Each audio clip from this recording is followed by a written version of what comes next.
capital, and they may be looking towards foreign investors.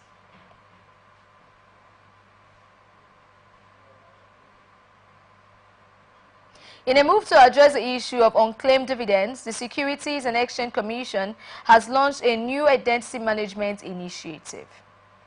In a statement made available to our correspondents, the development was highlighted at a recent workshop on identity management for the capital market held in Lagos recently.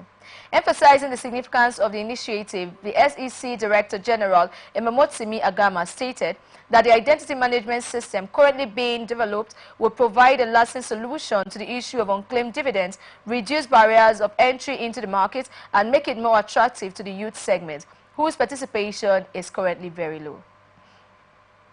The workshop brought together stakeholders and industry players to deliberate on ways to resolve the lingering identity management issues in the capital market.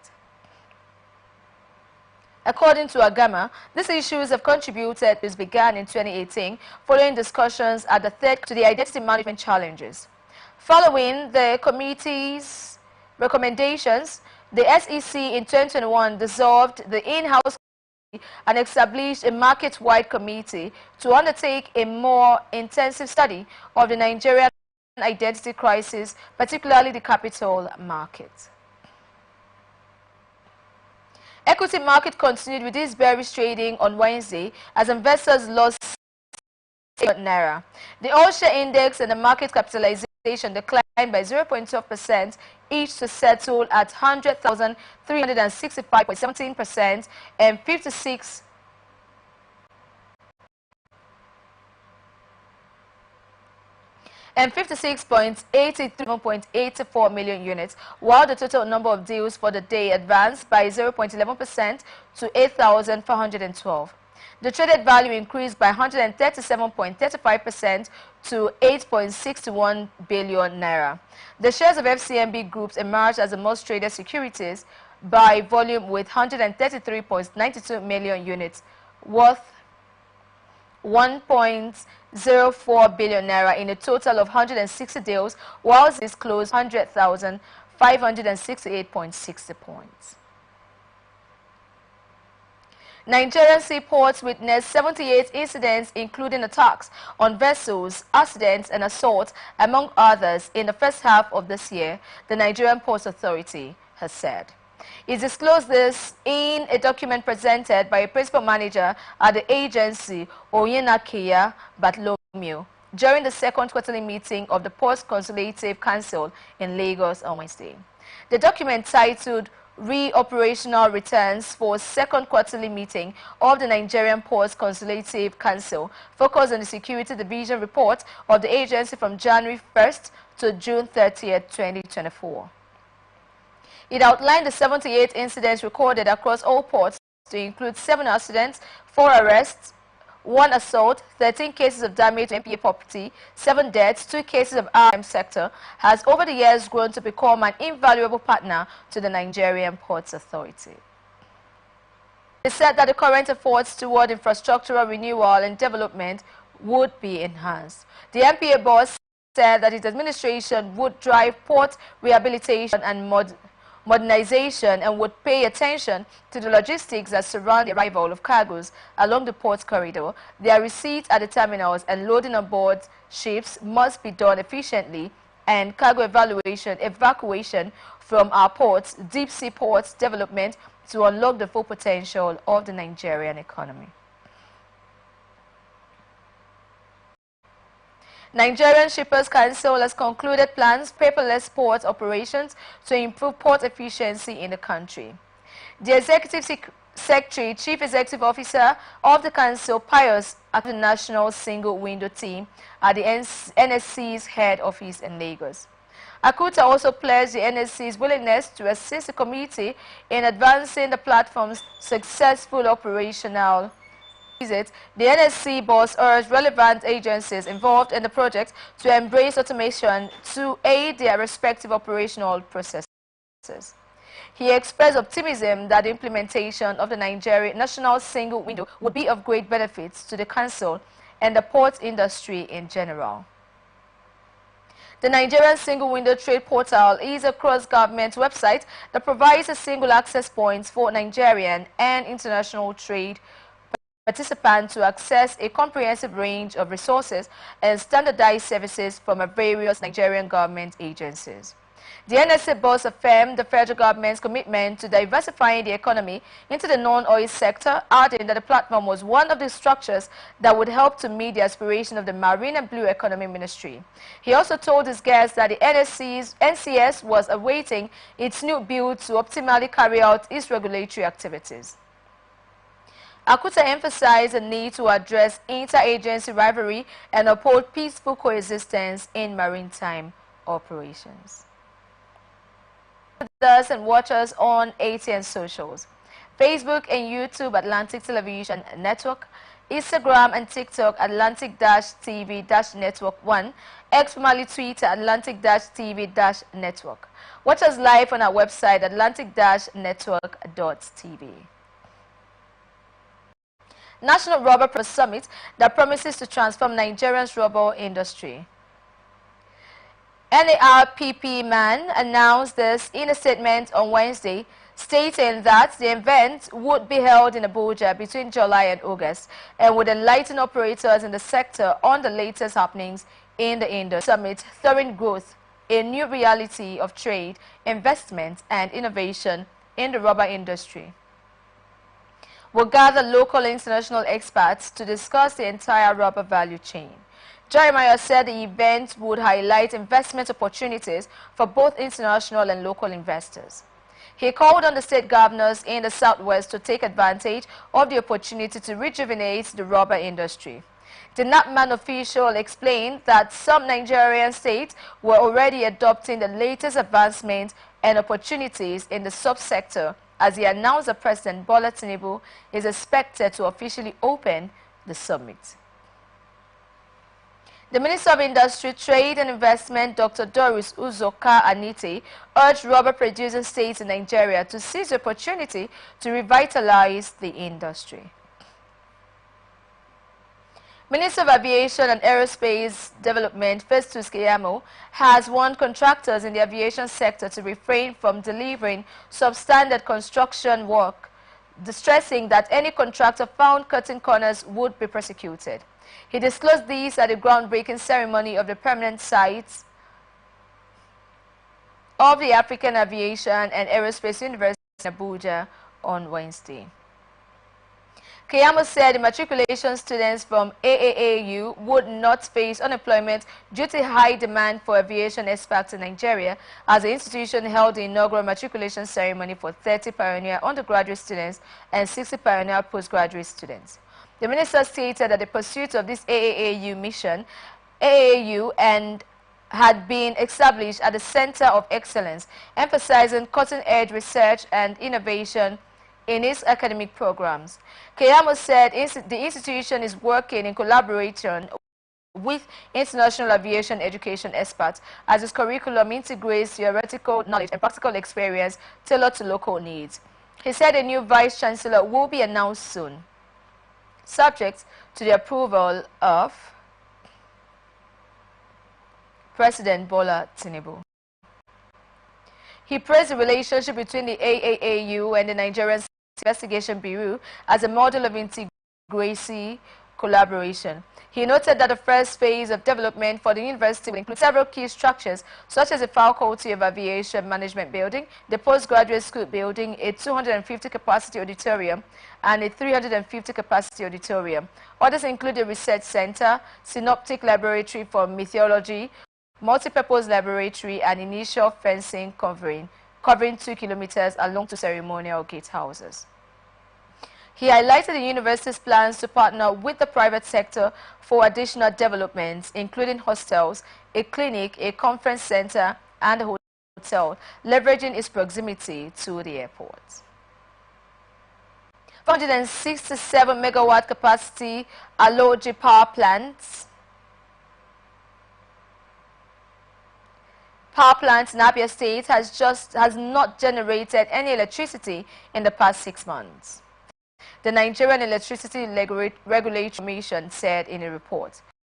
Aloji, owned by the Niger Delta Power Holding Company under the National Integrated Power Project, recorded a 0% plant availability factor in 2 consecutive quarters, Q4 23 and Q1 2024, due to gas issues. The availability factor of a plant is measured as a ratio of the maximum ratio output of the plant declared by the operator available capacity relative to the maximum related output specific by the manufacturer installed capacity. The available capacity of the plant may change from time to time due to several factors, including atmospheric conditions at the plant, mechanical availability of the plant, planned and unplanned outages, and feedstock availability, among others. According to the NERC, the Aloji plant has remained dormant because available gas cannot be delivered to the plant at the pressure required for the turbines to operate. It added that the management of the NDPAC was working with its gas supplier and other relevant stakeholders to implement measures to resolve the issues hindering gas supply to the plant. According to NERC, some of the measures being considered include a gas swap arrangement between the various suppliers using the pipelines that would allow gas to be delivered to the Aloji plant, a temporary measure to be implemented in the shortest possible time to ensure delivery of gas to the plant. It noted that the NDPHC was also considering the construction of a bypass line that would redirect gas flow to avoid nodes with high pressure threshold and the installation of compressors by the gas supplier to boost the gas pressure delivery regime.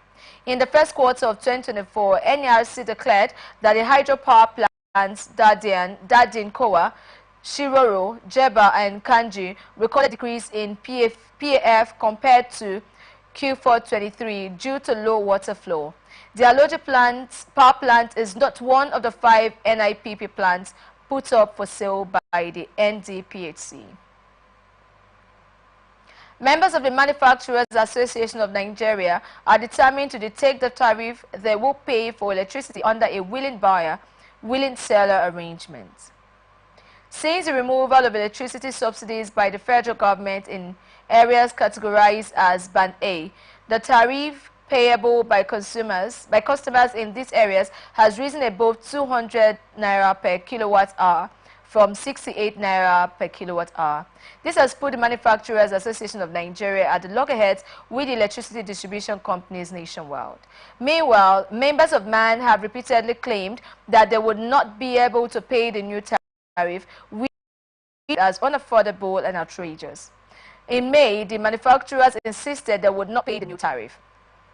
MAN instructed its members across the country to persist in paying the previous rate of 68 naira per kilowatt hour to the distribution companies pending the resolution of the petition filed by the association to the National Electricity Regulatory Commission. In a letter dated May 9, 2024, MAN instructed all its members to adhere to the previous tariff rates and urged them not to be deterred by NRC's actions, emphasizing the association's commitment to escalating discussions with the DISCOs and the federal government. The Director General of MAN, Shegun Ajayi Kadiri, has stated that the new electricity tariff would cripple many businesses if sustained.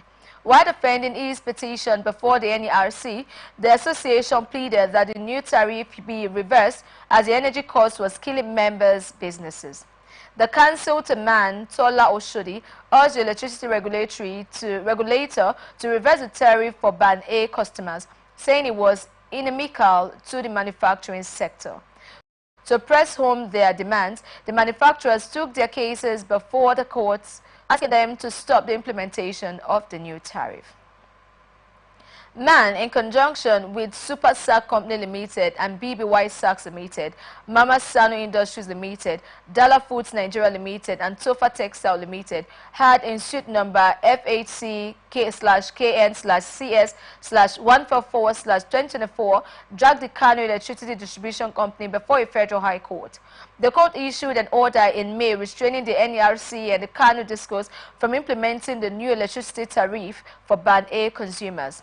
Similarly, in June, a high court sitting in Lagos issued an interim order restraining electricity distribution companies and the NERC from increasing tariffs. Minister of Power Adebayo Adelebu has stated that the country's reliance on the importation of equipment needed for the power sector revamp had been a major setback.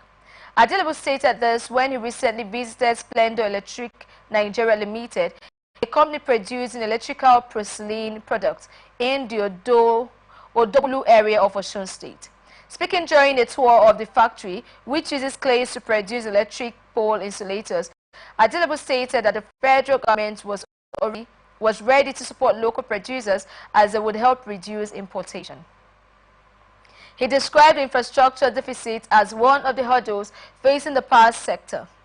The minister expressed concerns that it had been difficult to achieve speedy enhancement of the infrastructure and prompt maintenance because the items needed were not produced locally.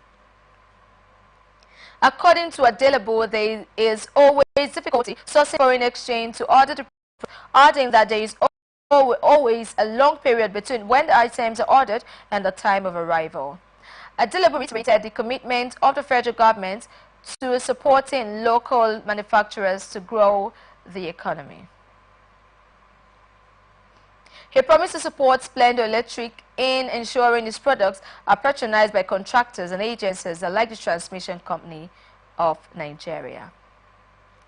While asking the company to approach the ministry for any assistance, he charged them to always supply products that could compete favorably with imported ones in terms of quality.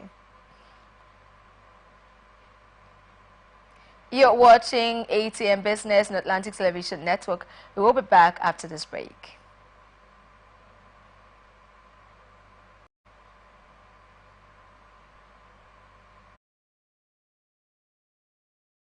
Corruption not in my country.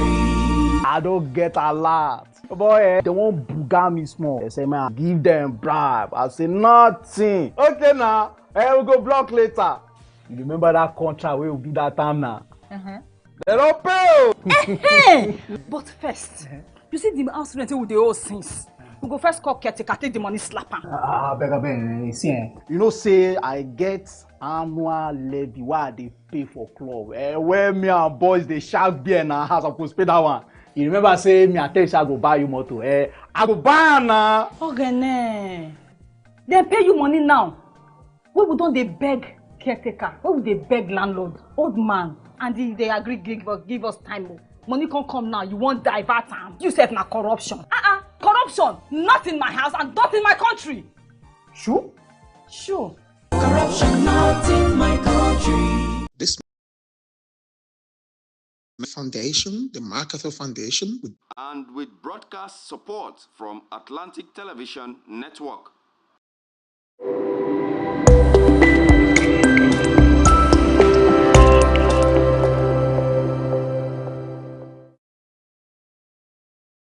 From the line across the ocean to the land beyond the mountains, through the Sahara, we bring on sport news, live analysis, expert discussions on trending stories in politics, business, social economy, sports, and documentaries. So catch all the updates on the happenings around the globe. Stay focused on the fact today, only on ATN.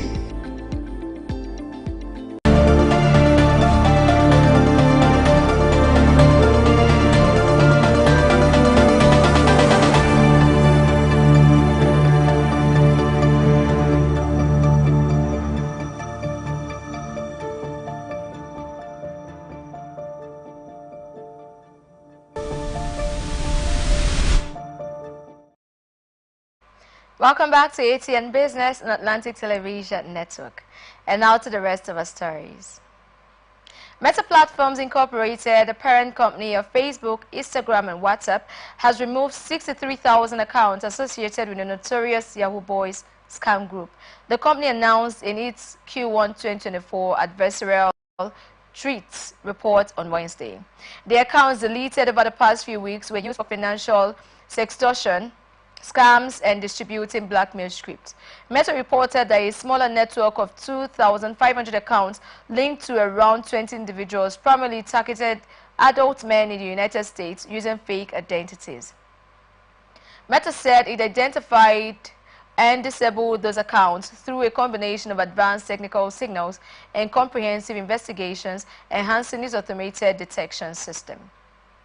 During the investigation, Meta said it found that most scammers' attempts were unsuccessful, though some had targeted minors, noting that these cases were reported to the National Center for Missing and Exploited Children. Meta revealed that it also shared information with other tech companies via the Tech Coalition's Lantern program to help curb these scams across platforms. Further, the parent company of Facebook said it removed around 7,200 assets in Nigeria, including 1,300 Facebook accounts, 200 pages, and 5,700 groups that were providing scam-related resources. These assets were found offering scripts and guides for scams and sharing links to collections of photos for creating fake accounts, it expounded. Since the disruption, Meta's system have been actively blocking attempts by those groups to return, continually improving their detection capacities.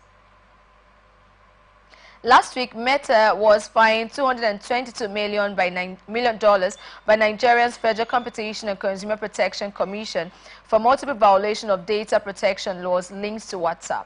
The investigation, initiated in May 2021, found that Meta's privacy policies infringed on users' rights, including unauthorized data sharing and discriminatory practices. Meta planned to appeal the decision, arguing that it disagreed with the findings and the imposed penalty. Nigeria Customs Service has said that the service is enhancing service delivery through global collaboration and data-driven decision-making to improve national security and effectively combat cross-border crimes. In a statement, the Controller General of Customs, Adewale Adeniyi, said this during a bilateral meeting with United States Customs and Border Protection in Washington, D.C. He noted that the meeting focused on reviving the over-decade-old Customers Mutual Assistance Agreement. Adeniyi emphasized that the officials had been actively addressing the challenges of cross-border crimes, including drug trafficking, arms smuggling, and money laundering, while ensuring national security. The CGC highlighted the successful interception of illegal items such as drugs and weapons at the major ports and airports in the country. He added that reviving the CMAA would bolster the service capacity to protect the nation's borders and enhance service delivery, paving the way for a more secure and prosperous future for all Nigerians. The custom boss also stressed the need for increased capacity building to tackle intellectual property rights enforcement and opiate issues. Adeniyi underscored the importance of the Center for Advanced Cargo and Passenger Data Analysis to mitigate risk. The meeting also covered the challenges of commercial air cargo security and potential partnership with the U.S. government agencies. Adeniyi highlighted the importance of future operations, including CBP's global targeting and partnerships and targeted efforts to address transnational criminal groups exploiting seams and boundaries. He also highlighted the importance of collaboration and information sharing. 5 of China's major state-owned banks on Thursday cut deposit rates to cushion a hit to their already record low margins after this week's surprise lowering of lending benchmarks to bolster stuttering economic growth. It marks the first broad reduction in deposit rates by Chinese banks since December last year. There were 3 cuts in 2023. Prior to that, Chinese lenders had brought cuts to deposit rates in late 2022, their first such move since 2015. More banks will likely follow the big state-owned lenders with deposit rate cuts. The cut comes as 4% at the end of March this year. China surprised markets by cutting major short and long-term interest rates on Monday to bolster growth in a struggling economy.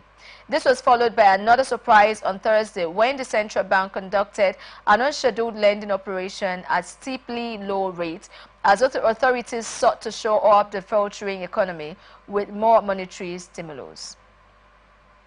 Reducing deposit rates will help lower funding costs for banks at a time when they are under pressure to support economic growth amid a property crisis, weak loan demand, and record low interest margins.